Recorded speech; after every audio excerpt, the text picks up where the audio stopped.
Another night of museum in Lotus. For many weeks, we have been on the same table, right? Am I right? Yeah, so does it mean that we are going to be talking about England again? Because if I remember correctly, correct me if I'm wrong, that this table is from George III. George III.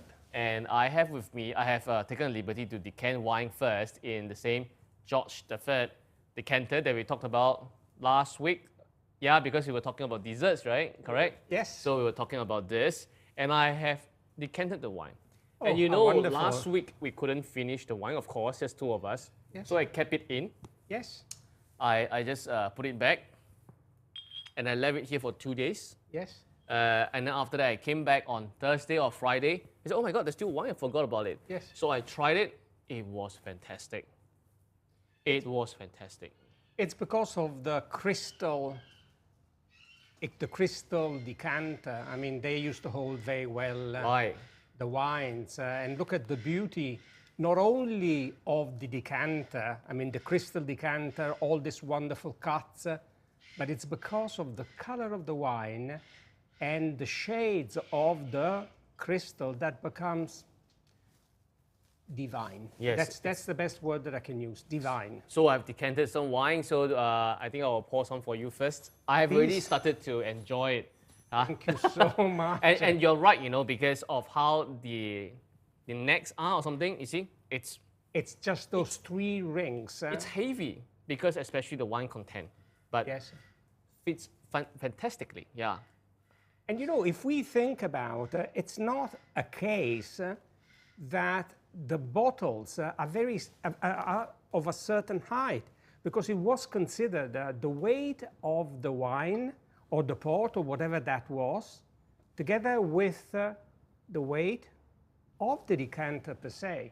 If it had been made out of glass, it would not have been as heavy as this. But there's a pleasure. It's just like when you have a beautiful ring or a beautiful pendant, it has to have the right weight. Right. Without that right weight, it's, I would say, imperfect, although very beautiful. Right, so cheers first. For Cheers. the past 3 weeks, we have been in England. Am I Yes, right? First week, we talked about, cheers, yeah. Cheers. We talked about George III table, the table we are on, and we talked about William IV, which is the monarch after George III, the chairs. Mm-hmm. Then after that, we talked about the cutlery. Yes. The cutlery for fish. This is from Edward the the Seventh, Edward the Seventh, the right? son of Victoria. Victoria, which means before that we talked about the silver tray, with sterling silver, which is Victoria, if I remember correctly, 1873. Am I right? Yeah. Perfect, 1873. So we've covered, and then all the way to Victoria's son, which leads to about 1906, 07, that age, Yes. pre-war. And then last week we were talking about, wait, let me guess. We talked about George III decanter, and we also talked about that cigarette container. Yes. That in 1923. George V. 1923, George V. 1923, George V. Yes. Yes. The monarch who presided over World War I. Yes. And the first one who live telecast his announcement. He's the grandfather of Elizabeth II. Absolutely, yes. Oh my God, that was such a... It's not even a tongue twister, but it's terrible to It's remember. to remember, because sometimes the name of the monarchs are also very similar. Yeah, a little bit creativity, huh? Why keep on calling ourselves George 7, George 8, and 9? Anyway, we're friends here, Anna, Chia, Andy, Amanda, Tong Chi Hong, Elaine. Hello, it's a good evening, everyone. Is it good evening, Mr. Pino, everyone? I hope that for the past 3 weeks, which means including this episode that we have today, it's a 1 month. We have spent 1 month in England, And in we the had Great to Britain. And we had to extend our stay and a visa. Tonight should be the last night in England for now, Yes. because usually visas are 30 days, and that's 1 month. Yes. This is the 4th episode, which means it's 1 month in UK. We have to leave. We have to leave. If not, you'll be refugees. Yeah. So but we are still here. So we still have something about England we're going to talk about with Mr. Giuseppe De Giosa. We know that this museum in Lotus every Tuesday at 7:30. We talk about collections, wonderful antique collections. Vintage to antique that belong to Mastuin but not for sale. Most welcome to come here and experience it, and through them we can understand and experience and feel Mastuin's paintings and calligraphies but better, right? Because Absolutely, sometimes yes. you can hear us talk about the paintings and calligraphy, there's one perspective, but you can come in from, let's say, wine, you can appreciate from, let's say, the antiques of that era, why it matches, what does it mean to be an empire, remember the horizon Yes. of possibilities and the mountain of gems. They all mean something. And if you remember those monarchs and what they did, and you look at the painting again and you hear what we say, you say, yes, there is a great match of what's going on. Okay, great values and great truths have transcended times and cultures. We keep on emphasizing about this in our Museum in Lotus program. So tonight, we still have something that's from England, the Great Britain Empire, for all of us. And I would say that, has it got to do with the changed what do you call that? Tableware. Tableware, yeah, because It definitely is. if you look Definitely closer, yes, definitely is. if I'm right, then for the last 2 weeks when we were having dinner, and last week when we were having desserts, Yes. I remember the tableware was more bluish because we have Yes. a mix of Japanese style Yes. with England tableware. But today you have changed it to something like that. You have changed it to something that's totally white but glistering for sure. I see a lot of designs on it. You have set the table really nicely again. You see that? Okay, a lot of layers of plates. But perhaps I'm going to find out why so many plates. I still don't understand. Are we going to talk about this tonight? Let's talk about this. Okay. Again, we are in England. England, and yes. it's such a pleasure to be there. But let's also understand about this wonderful tableware, when it was made, by who it was made. And I think what is very important is to establish not only that it was made in England and the quality. What is it? So so this is an England set of This tableware. is an England set tableware. May I just make a count first? Huh? That's a 1 sitting, 2, 3, 4, 5, 6. So it's a 6 set for 6 persons. Absolutely, this is a set for 6 people. And I see that that's for the tea, that's tea cups. So we have teacups. We have this set of, if I'm right, maybe for the soup or something like that. Yes. And several plates going on. And this would be for the cake. Cake, okay, cake, small plate for the cake, a saucer for the teacup, and the Yes. teacup itself, and we have the rest of the whole sets over here. We All have right. Now, as you can see, we have this wonderful, beautiful, well-proportioned soup. This is a soup bowl. This is a soup bowl. This is a soup bowl. Now, what I see here is this beautiful milky color of fine bone china. And I would share with you what actually fine bone china means, as opposed to porcelain. This is the kind of difference that I would like to draw with you and share with you the concept behind. So this is porcelain. This is not So porcelain. this is not porcelain. This is fine bone china. There is a difference. Oh, there's a difference, definitely. Okay. And the biggest difference is in the fact that fine bone china, the word bone makes the difference. I see. Okay. So when we talk about bone, we actually talk about animal bone. So in the components and the mixture of the minerals, there would definitely be a very high value of bones. And it would be animal bones, not less than 30%. Anything below would not be called fine bone china. Right. And one thing I would like immediately to stress, why in this definition we have the word China? Yeah. And why this word China is not capitalized? Why China? Because let's be honest, all of this comes because of China. So we have here the inscription at the bottom of it. This is the It's, I hallmark. suppose- And this hallmark serves to identify many things. The hallmark as it is, and documenting this hallmark in the way it has been made, which it has a crown on the top. Right. And just below the crown, we would see a date, which is 1789. 1789, yeah. And 1789 really does not have a specific mean, but to say that it's an old items, but nothing to do with the 1789. Right. Underneath, we see the maker, which is elderly. Right. Let me tell you one thing, that 1789 was first started in 1947 when the company, Adderley, was taken over by another company. But very, very intelligently, I would say, the company taking over continued to use the Adderley Name. trademark Trademark. Right. because of the market that it was at the time created and the recognition that this wonderful fine bone china had. It was imported exported to many countries. And below that we have fine bone china. Yeah. And then after that we have Fine bone china. the fine bone china. Right. So that's Then- how, sorry, that's how we know that this is actually fine bone china. This is fine bone china. And again, because of the overall seal, which below has England and Balmoral, we can actually determine that this was made in the 50s. This Right. was the time.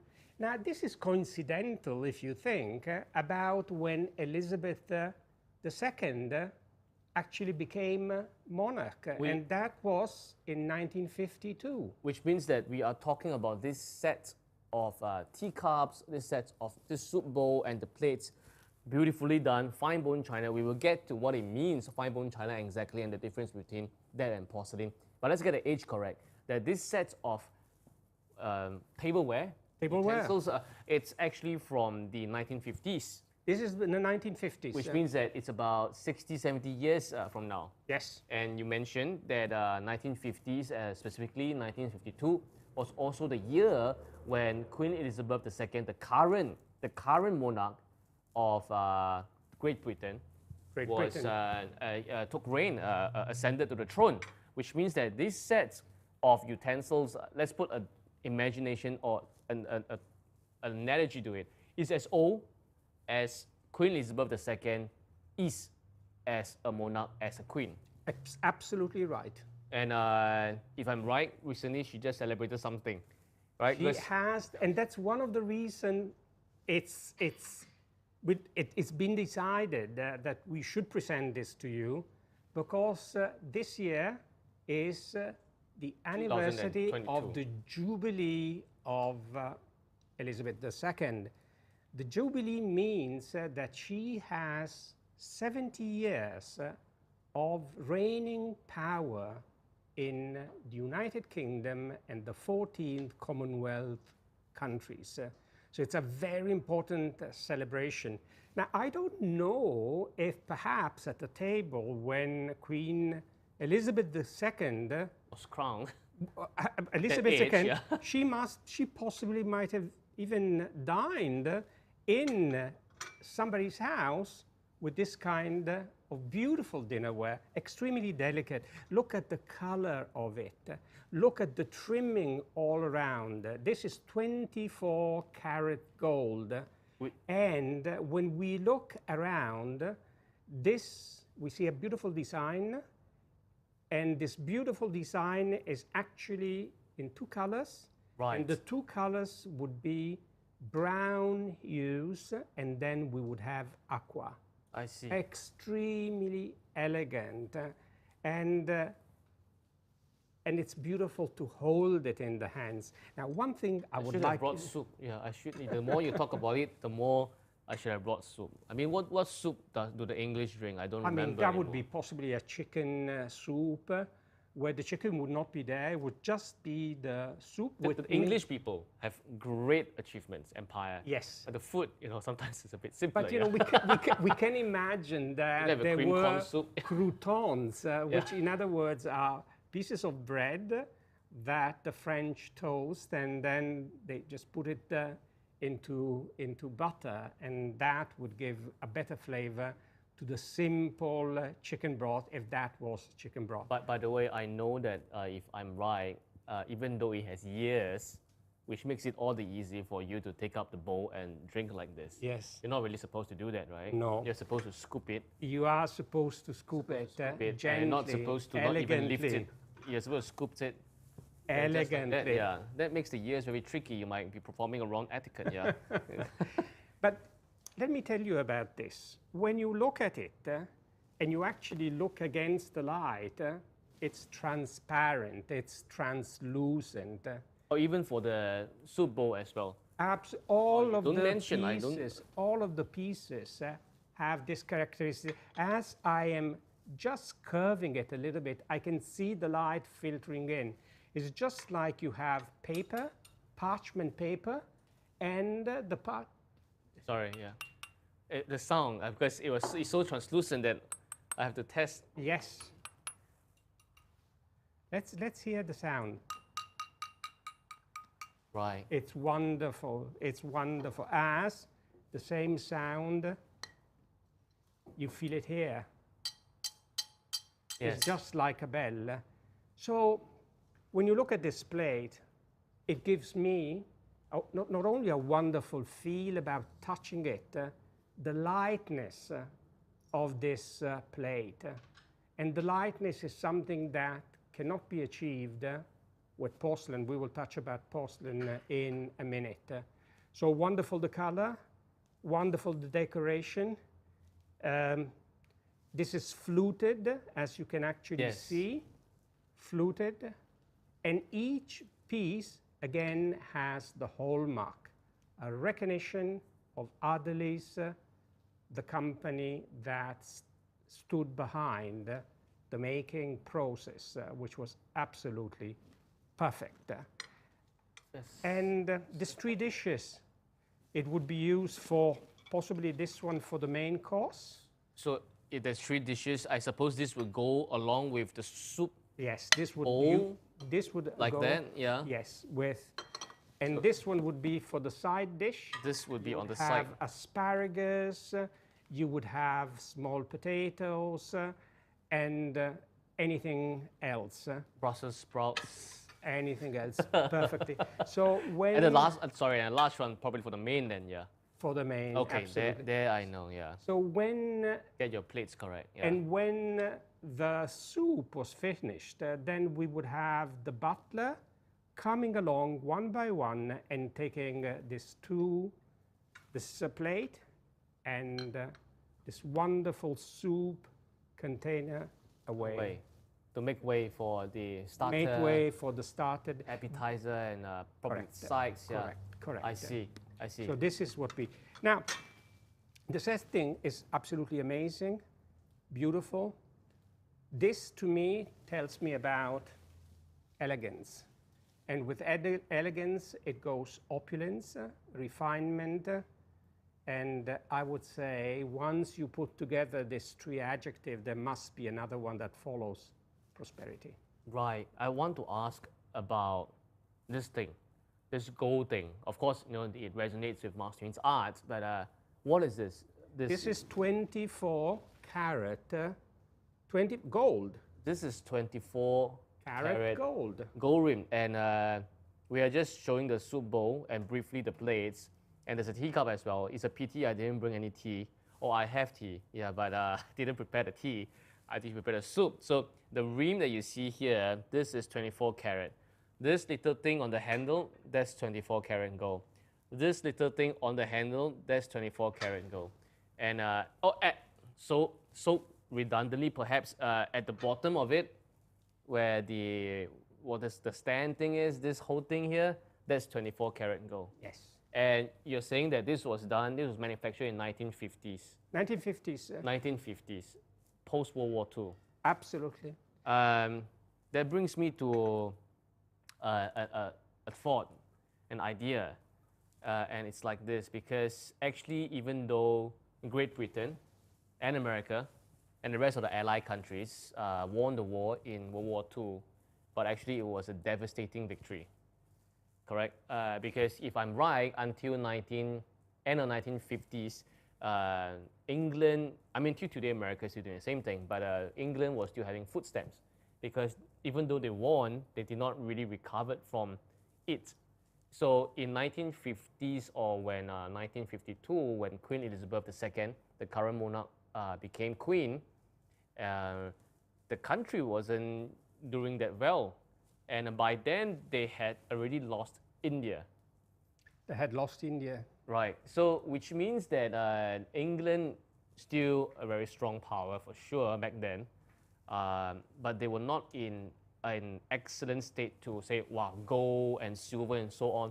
But here, right in the front of us, we have this set of tableware, soup and tea that is so refinely done, that has 24 karat gold on the rings and the trimmings.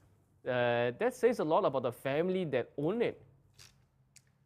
Very, very, very prosperous, wealthy, and as I mentioned earlier, it was about prosperity and starting to show prosperity in spite of what the people went through after the war. I mean, it was hard.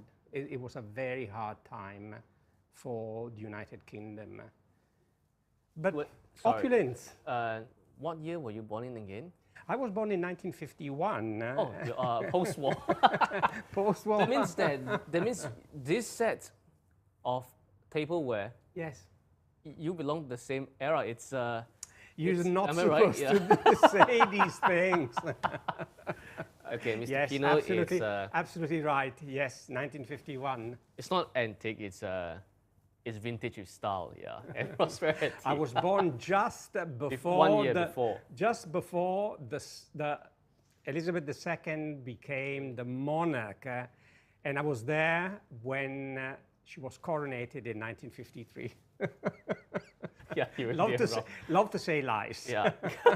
So okay, you see it. So the more it makes sense, the more it makes this whole set extremely prosperous, because it was in a state when the people were okay and not doing excellently well, but you have a company that still continues making luxury items like this, and someone actually owns them. So it would have belonged to England, Great Britain, someone who might be the elite, some kind of duke, some kind of viscount, some kind of a great merchant that still has the ability to own such a luxury set, and with gold rimmings, right? I mean, if you can't even have enough food to eat, you don't really care about how many plates there are, right? One plate would be done, huh? But absolutely. You still follow the etiquette. You have your starter, you have your soup, you have your main course, and so on. See, this is the extent. Imagine, put this in the context, and you imagine the state of luxury and the owners who actually once owned this, their level of prosperity as compared to the rest of the Great Britain citizens back then. I would even say this is in perfect condition. I mean, each and every piece, it's in beautiful condition. There are few missing pieces, but that's normal. I think it's with Queen Elizabeth II. Yes. Yeah, she took it and she didn't return it. Her Majesty did not return it to me, yeah. She loved it so much that she wanted a sample. It's okay, it's a Jubilee, 70th year, I will give it to Her Majesty. Absolutely, yes. we're not under we're not her subjects anymore. But we do admire her a lot. So you mentioned that, you keep mentioning, I remember just now, you keep mentioning this fine bone china. That's why we look at it. It's light, it's prosperous, translucent, and therefore you can reach a level of translucency, and the sound of it is stunning, and therefore it's different from porcelain. Totally different from porcelain. Perhaps now, let me touch about porcelain. And the other thing I like to mention China. Right. It all started because of China. So the word China, even though The it does not word mean China. that it's not made in China, but it has the connection. It has a very strong connection. All right. And I think it's very interesting to notice this, that anybody producing ware, and they had to make reference, rightly so, to the height and to discovery of porcelain, which is not fine bone china, and I will tell you about the little differences. Right. But one thing that really makes me think, porcelain comes from a Latin word, porcella, which Right. means the shell, the fish shell, okay? And that's one thing. Then if we look at the materials that make up the components for porcelain and then porcelain ware, we see many components. I will not basically mention them because it's irrelevant and not interesting, but one I will. It's about kaolin. Kaolin. What does kaolin mean? And I was actually interested about it. It's with reference to a mountain in China called Gaolin. Gaoling. Yes. Gaoling, it means high tomb or high mountain, yeah. And there is a specific place where it was extracted, the material, which after a process of making it very fine and with the addition of other minerals, it would make the base to produce porcelain. And let's not forget the quality of the porcelain that it was made. I mean, we see during the Ming period in particular, extremely beautiful vases that in auction fetch easily 20, 30, 40 million dollars, US dollars, because of the quintessential beauty, the finesse of the work, the painting, and the quality of the porcelain. Right. But normally, when the porcelain was actually made, the porcelain was relatively thick. It was actually placed in kiln, and the temperature would go up to 1,400 degrees, which made it extremely strong. However, because of the time the porcelain was in the kiln, it would be at the end very fragile, but extremely beautiful. And kaolin is really white. Some of the ladies use for their skin a cream that has a kaolin content in order to whiten the skin. I see. So it's something relatively important. So everything started from China. Everything started from the production of kaolin, and because of one of the components. And then it has evolved, and it has taken various directions. But let's just focus on fine bone china. And we know that this is fine bone china because it's actually written in the hallmark. So there's no doubt whatsoever. Now, fine bone china has different ingredients, materials, but it has something specific to it, and that is crushed bones, ashes. That will explain the word bone, right? Yeah, That would explain the word bone. Right. So there is really bone in this. There is bone. Animal bone, yeah. But let me tell you, it was actually invented, I wasn't aware, but it was actually invented, the concept of bone china, again, bone, by Spode. Spode II in early 1800, who actually used the bone ashes in order to make this component.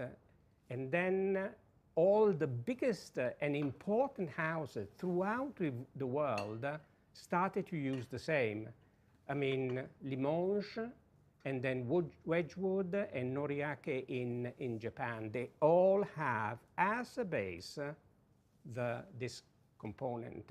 So translucent, very hard, difficult to chip, as opposed to the porcelain, and an extreme beauty, and look at the color, this milky color, whilst the porcelain would usually have a white snow color. So there are differences. An expert would be able, even better than me, actually much better than me, to highlight all the difference. So that's the difference between fine bone china and porcelain, but all started from porcelain. Right, I see. So we are really seeing an amazing set, and we know the difference between this and porcelain. Yes. It's the amount of work. I mean, it was post-war, and people still come with such an amazing technique to do something like that. That's it's unbelievable. It's unbelievable. And you know, they always say in in England, in Great Britain. I mean, in the past it was long live the king. Yes. Now it's long live the queen. Long live the queen. It's Queen Victoria II. Long live the queen. I'm just thinking in terms of longevity and long live the queen, and you want to be long lived, and you want the prosperity to be long lived as well. If not, what's the point, right? So even during Victoria, even during we were talking about George to Victoria to now Elizabeth II. So we are really talking about a great spectrum of period from 1700s, yes, all the way to today, yes, 2000 plus. This set was made when Pino was born, about 1950s. So we really crossed about 2 centuries. 2 centuries. 2 centuries. And since we're talking about England tableware, behind both me and you, both of them, they are, I'm not sure, we might not have seen these two before, but these two are paintings by Master Yun, fengshui paintings, that were exhibited or were featured in our Art Beyond Museum UK edition. That means that they have been around in London or Birmingham, and they are cranes. And you know what? Just like these sets of tableware, they are adorned with gold in the body and on the outline as well. Just like this set of tableware, on the outline there's gold. And gold in itself is also a form of longevity of prosperity.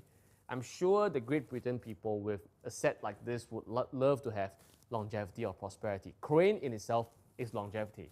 So long live prosperity, long live the queen, long live the crossing of such cultures, right?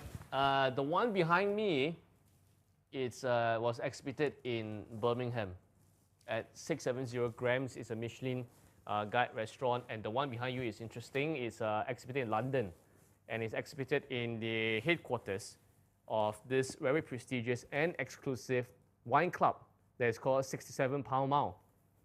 They just recently opened an outpost here in Singapore. Yes. Very difficult to get a place. You can pay membership, but very difficult to get a place in Singapore. But this was exhibited in the HQ, this piece. So I think it really means a lot about, as you mentioned just now, the opulence, the prosperity, the elegance. The one behind you, I think, really says it all. And if you compare that crane, which represents longevity, of course, if you look at the crane, it looks young, and it's looking upwards, looking forward to something wonderful tomorrow. So I suppose long live an empire, as it might be for the British, they will definitely want it to be even much longer and much more prosperous as well. They share prosperity, beautiful prosperity. And again, as we are looking at this dinner table with a lot of silver, again, the silver that we see in Master And the flowers, Yun, yeah. And allow me just to place near this wonderful painting the gold. Yes. Here, it's a marginal amount of gold. I see here an enormous amount of gold that Master Yun has placed on this wonderful canvas. And it's absolutely, I see a sort of rain. Can I interpret It's rain, and on the rain, you're right, yeah, it's on the rain. Actually, those are wordings or traditional Chinese inscriptions or writings on a painting. And intentionally, Master Yun intended to be like at the background, they are like rays or rain, so as if like the blessings are raining on you. So once again, bone china, the idea and the technique originally might be, or some materials might be from China, but it's made in England. Made in England. It's a Chinese-English thing coming together. But I really love the fact that not only in England, but everywhere in the world, when it comes to fine bone china, they recognize the word China. Right. Which is a sign of great respect, I believe. And the production actually started in the Tang Dynasty. Tang Dynasty? 600 6 over. to 900, yeah. Yes. 6 to 900. 6 to 900. So when the people they were most prosperous. Most prosperous. Least corruption, absolutely, greatest yes. influence, yeah. That was Tang, yeah. So it all links beautifully together. And I think the scope of what we're doing is about linking and sort of comparing, in some ways, the art of Master Yun with extremely beautiful, delicate, yes, quintessential beauty, and in this case, prosperity. So, well, so this set of tableware, fantastic. A bit later age than the previous one we saw, but we can see from all the from George III, as I said, to Elizabeth II. But last week when you were cutting the cake and serving it, beautiful cake by the way, you were also using, you briefly mentioned you were using an antique as well. And yes. Since you are talking about tableware, and since you brought it here, might as well talk about it, yeah. Look at the beauty of this wonderful object. But this is not England. This is not England, but it has some affinity with England. Right. Let me just give you the sense and try to explain the beauty, although the best to judge and to extract the information of this piece is come here, take a look, touch it, feel it. Now, I would like to start by saying that the handle of this wonderful cake server is made out of sterling silver. We all know that it can only be called sterling silver when the content of silver is not lower than 925. We will see that in this case, it's slightly higher than that. It's even higher then. It's even higher than that. Marginally higher, but higher. Now, when we look at the handle here, we can see, first of all, along the blade, ovaloid blade, we see the hallmark. And when we look at the hallmark that you are examining at the moment, we can see some important features. We will see the rising sun. On the top left. Absolutely. We see that's the a rising sun. The rising sun. So that represents Japan then? Absolutely. I didn't want to say, this is Japan. I thought it's like a half chrysanthemum or rising sun, but either way it will represent Japan. It represents Japan in both cases, is the rising sun. So this is Japan, this is Japan cake server then, yeah. Cake server. Then we would also see the title, and therefore the quantity of silver that would be in this particular object. Sterling? Which is, it's above even the minimum sterling silver. It's 0.950. Oh, you're right, it's 950, am I right? 950. So over 1,000 parts, 950 would be pure silver. Yes. And only 50 parts would be the alloy, because otherwise it would be too fragile. Underneath this, we have something very interesting. We have the word in English, sterling.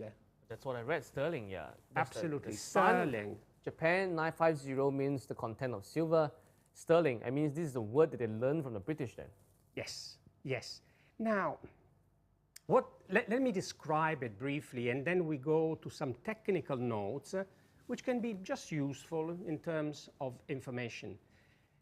When you look at the handle, we would see that the sides are plain, absolutely plain. There's no incision, nothing. And that is to give breadth to design that we have along the handles. And when you look at the handles, we actually see bamboos and leaves. Yes. And why bamboos and leaves? Because of what the bamboo represents. It represents prosperity, it represents elasticity, it represents the want of going taller and taller towards higher things, which is the sky, and it would also represent wisdom. So beautiful element all placed together, which makes sense not only for the Japanese tradition and culture, but I would believe has the same significance for the Chinese culture. Indeed, bamboo is definitely important that we know. Just that I'm looking at this, I'm thinking, oh my God, they spend so much effort and so pure a silver. They could use a stainless steel, but they use a silver to just to perform as a cake server. Nowadays, we use plastic. We use plastic. So again, we have seen two things tonight so far, and that is this beautiful British set, Elizabeth II. Right. And one of the elements was prosperity. And we go so far away from England, we land briefly in Japan just to have a slice of cake. We only want to use this wonderful cake server. And what we discover the analogy with the silver in UK, but we start to have the feel of Asia. And we have this feel because of the bamboo and its meaning. Now, who could have afforded, this is Showa period. So the Showa period is a period that goes from the 1926 to 1989. And I believe this was made in the early part of the second half of the 20th century. Right. Which shares, in my opinion, again, the same dating of this wonderful dish set. Which means it's quite very close to the era of Queen Elizabeth II then. I mean, perhaps just a couple of years or 1 or 2 decades apart, but it's the same century, we can say. Not only same century, but as we think that this is a 1950s, I think this as well is 1950. It might be 1952, maybe 1954, but look how close the two dates are between these two beautiful collection that we are presenting tonight, right, and the analogies that we find about prosperity. Right, so we have sort of jumped from the Great Britain, England, after visiting, we left Queen Elizabeth once she's crowned, we just left her there, yeah. Then we have jumped to Japan then. We have managed to find a flight, and on our way we landed in Tokyo. We went and we had to have a cake. And yes. We wanted the cake to be cut, but this beautiful cake server. Right. And it has been served, and here we are. So, well, rightly on this table today, this George III table, this cake server, beautiful and silver piece, 950, is not the only thing that is from Japan today, right? No. There's something else that is pretty interesting that is from Japan today. But before we get to that, I think we should choose the winners of last week's correct answer. Yes. I thought it was quite an easy answer, I hope so. Yes. I would just like to add one more element, which I've forgotten earlier. We even know the house that made this particular piece, and it's called Asai Shoten, and this is Kobe. The company was actually established during the Meiji period, and you won't believe it, it's still existing this very day. And if you happen to go to Tokyo, you will be able to see their shop. So for over 135 years, this company has been in existence. One final element, but why Japan is associated with silver? You won't believe it. In the 17th century, Japan was one of the highest producer of silver in the world. The output was very, very high. Therefore, in their coins, the coins would be in silver, and in their trades, in settlement day trades, they would pay with silver. And in particular, there are records where payments of commercial transaction, merchandise, were finalized with the Netherlands, with China, and with Portugal. Okay. Shall we choose the, let's see if you're lucky as gold and silver. You know, you can use this to scoop for the winners here. Yes. Or you can, once you have it, you can put it, oh, okay, let's scoop. Let's scoop. use the silver, the scoop for the winners then. Wow, wow, wow, wow. May you be blessed with lots of silver and gold and platinum. Why not platinum? This is the year of... That's the first one. And it reads Eileen C. Congratulations. Congratulations, Eileen. All the very best. Lots of gold and silver with you. And also platinum. I mean, this is the year of Elizabeth II, 70th anniversary. Of a rule, yeah? Claire Lim. Congratulations. Congratulations, Claire. Plenty of gold and silver and platinum. Last one. Right, we're going to ask the question later, but before that, we're going to visit one more item that is actually also from Japan. Let's hope that we have enough time to cover it, if not, extend it the next week. And this is Judy Tan. Fantastic. Congratulations, Judy Tan, Claire Lim, and Eileen C. Lots of silver, gold, and platinum.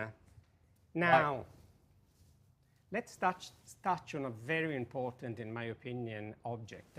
Is this object, which you see here, placed on the Victorian 1837 oval tray. This container here. This is a container. And when you look at it, it has almost the shape, please forgive me if I'm not appropriate, of champagne bucket. I mean, it looks absolutely, I can see as if I can put 2 bottles of Laurent Perrier champagne in it here. And then we can finish both bottles, I think, well, yeah. in one evening. Now, this is very special, I believe, because it's in the collection of Master Yun, and it's been, as I understand, a recent gift by Her Highness, the Princess Norodom Chansita of Cambodia. Yes, if you've been following Master Yun's Facebook closely, there we have it. We know that Her Highness Princess Norodom Chansita, yes, the daughter of the late Her Royal Highness Princess Pupa Devi, who was the daughter of the former king, King Sihanouk, the one who actually achieved independence for Cambodia. Oh, that's a long thing. So there we have it. Yeah, she just came to Singapore to visit Master Yun, and she brought this gift over here for Master Yun, and that's me knowing there's an antique, laughing away. And I know why I was really, because I was holding it and I knew that there's weight to it. It's not that light, you know.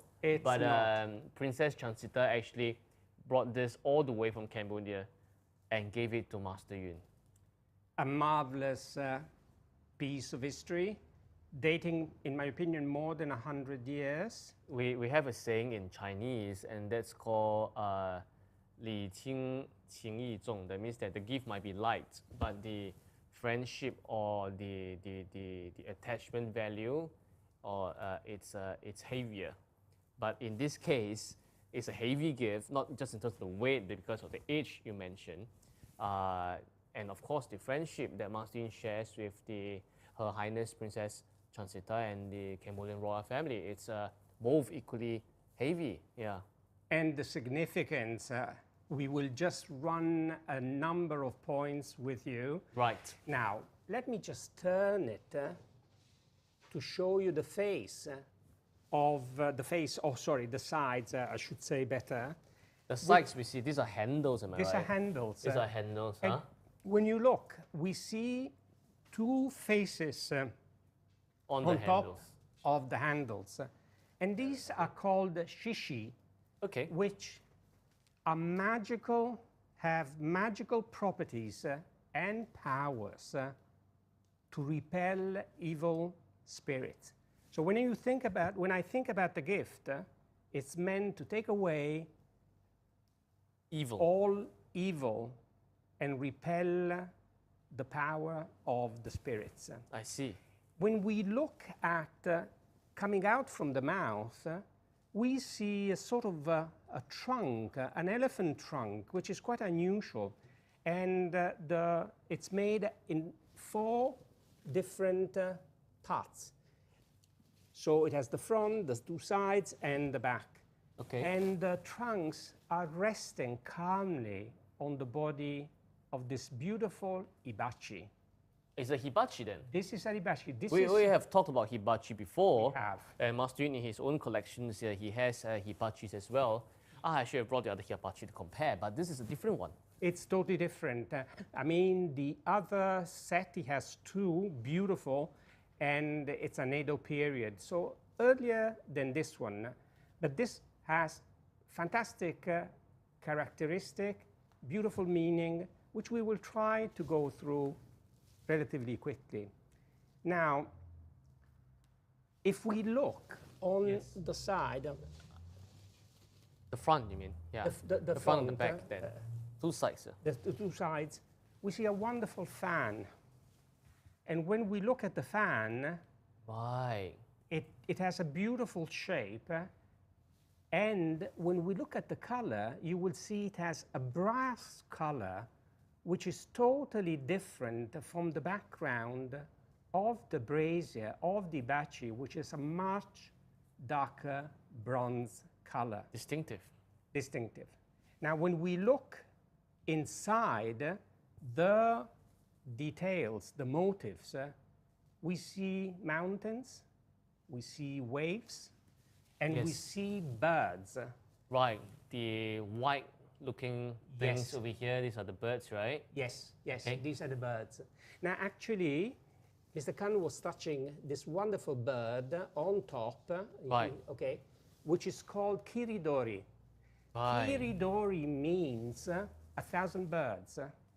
And the meaning of this bird, which is an aquatic bird with long legs, with a small tails, is a migratory bird. So they fly from one country to the other.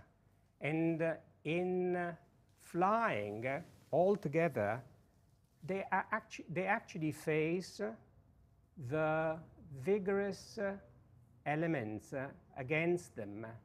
So what do they mean? It means resilience. It means strength. So again, I see it as a complement to Master Yun, resilience and overcoming life difficulties. Right. Beautiful meaning. And this, if we look very carefully, has been etched in pure silver. Oh. And this is a wonderful technique known to the Japanese. So in other words, with utensils, they would just create the outline, and then they would be able to place, as we see here, the brass. Yeah. And then within the brass, we see these designs of the mountains and the birds. Right. Extremely Right. beautiful. Right. Simple but Yes. elegant, and we know the technique actually takes a lot of work. So on one side, you see the fans with mountain and the migratory birds. Yes. On the other side, On the other side, oof, what we see, I see something geometrical. you see Am I right? something, I'm two, right? something, yes. 2, 3. Okay, we see an Six colors. hexagon. Hexagon, okay. What does an hexagon mean for the Japanese? It's the aerial view of the turtle. Why the Right. turtle? The turtle is because of, look how beautiful this is. I mean, Yes, yes. the There video we have, camera yeah. has done something so, so beautiful that allows us not only to see the design, but also the running of the water on it. I see. On one side, you will see there are two actual mountains, and within the mountains, there's a repetitive design of diamonds. Yes. Ishi. This is called the word ishi. What does that mean? Again, it means prosperity. I see. It means the repetition of prosperity, which again, it's the third element that shares the concept of prosperity, elegance, beauty with the other two pieces, the other two objects of the collection that we have presented tonight. So the fact that this collection has been put together is just not a case where Master Yun has selected A, B, and C. There is a common denominator, and the common denominator goes back then to the art of Master Yun. I see. So there we have a whole set of Elizabeth II tableware, simple directions about owned by a prosperous family for sure. And we traveled out of England after celebrating Her Majesty Queen Elizabeth II's Jubilee reign. And we went to Japan, and we see the continuation of silver in this cake server. Yes. Even higher is 950, not even 925. And we know that not just this, and Master Yun has received recently a gift from Her Highness Princess Chansita, also from Japan. I mean, the gift is from Japan, that this hibachi that we have here, it's from Japan. Yeah, it's from the Shan bronze. And over 100 over years. Over 100 years. And also on it, we see silver as well. So one thing I would just like to highlight, we see the fan. Where does the fan come from? Now, you won't believe it. One of the very few artifacts that were originated from in Japan was the fan, not in China. Really? Yes. So this was originated and then brought. And actually, there's a monk, and you won't believe it, Chonen, this is the name of the monk, who presented as gift to the Chinese emperor Zhenzong Zhenzong, okay. during the Song dynasty. Song Zhenzong. And this was presented in 988, and actually there are historical documents which would prove this. Open fan is just like a flower that blooms. And again, it's the reiteration of prosperity. So we have various designs here with the repetition of the same significance of prosperity. Right. I mean, when I think about the princess, Norodom Chansita of Cambodia, she actually wanted, with this message and with this gift, offer to Master Yun continuous prosperity. Right. So I get a feeling where I'm just guessing, I get a feeling of where we might be traveling to for next week's museum in Lotus. We have traveled away from United Kingdoms, and through the path of silver, we have landed in Japan. And we'll talk about Japan as well. And Mr. Pino, you mentioned about the fans that's on this hibachi. There was from Japan, it went to China, Yes. Tang Dynasty. So maybe it's a hint that next week's museum in Lotus, we might be traveling to China regions, Yes. back to Asia, back to where the greater China influence civilization is.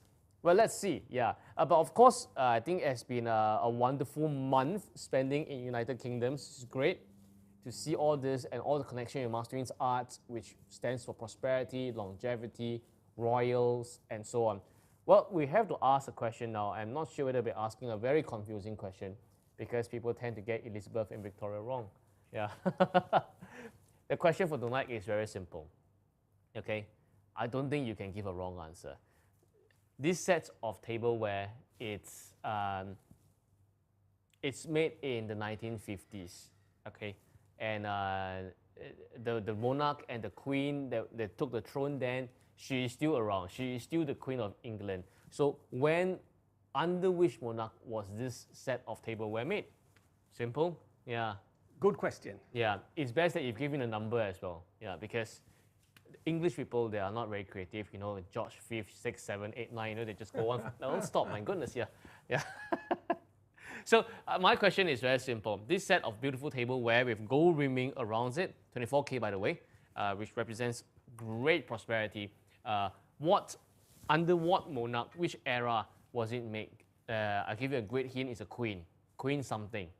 Okay, I can tell you a second hint. It's not Victoria. We have already passed the Victorian age. Victoria was this tray. Okay, that's something else.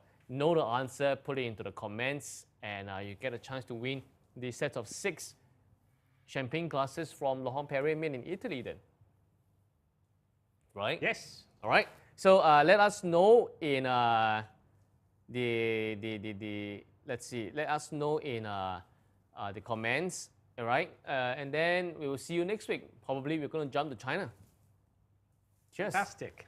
Cheers. Sorry, wrong glass. Wrong glass.